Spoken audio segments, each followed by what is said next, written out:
So it's a time for a rapid fire. So what's the first word that comes to your mind when I say barriers? Perseverance. Grit. Okay, good. So there is no barrier that exists then. Well, you will always have barriers, but I think it's just your attitude towards the barrier, right? Just don't get scared.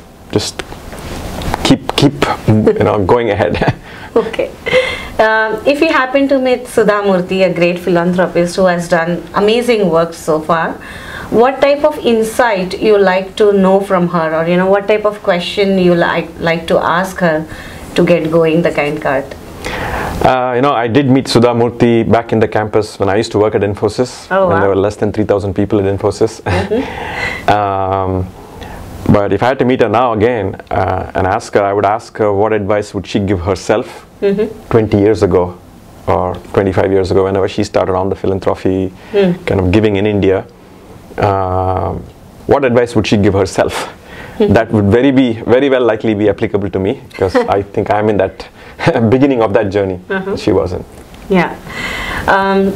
If there is any subject that will be introduced to the school so that the kids, our kids or the next generation grows to find a career with the cause and a passion together versus a career for a living or career for a statement.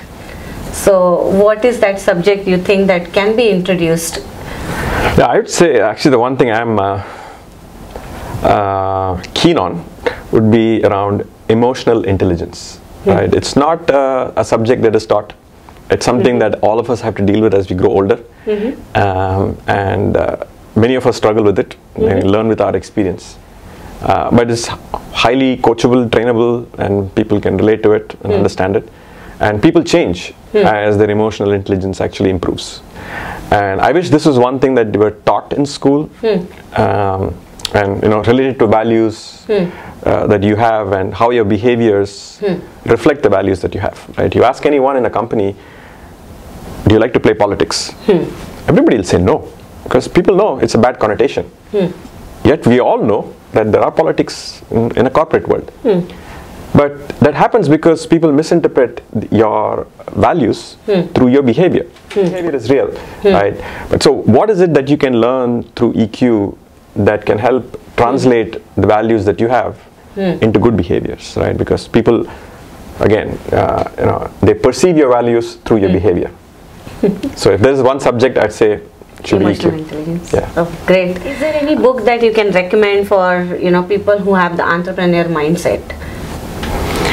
I can't say a book specifically for entrepreneurship. I would say one of my favorite books among many books that I've read is it's called Atomic Habits. The reason I like that book is it gives you just practical implementation techniques of how to create good habits.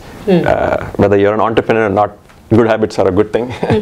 And so I would highly recommend Atomic Habits. So you're a slave of your good habits?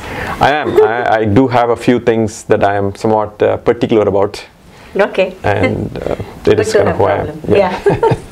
So when it came down to the volunteership, we'd like to understand, as per your view, the volunteership is dash dash, but not, how would you frame the sentence? I'd say volunteering is not just time, it's actually more heart.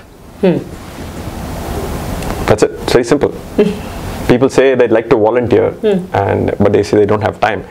But the people who are successful in volunteering is when they have a bigger heart, and in spite of finding enough time, they will find a way to make it happen. Yeah, great. Thank you. I think that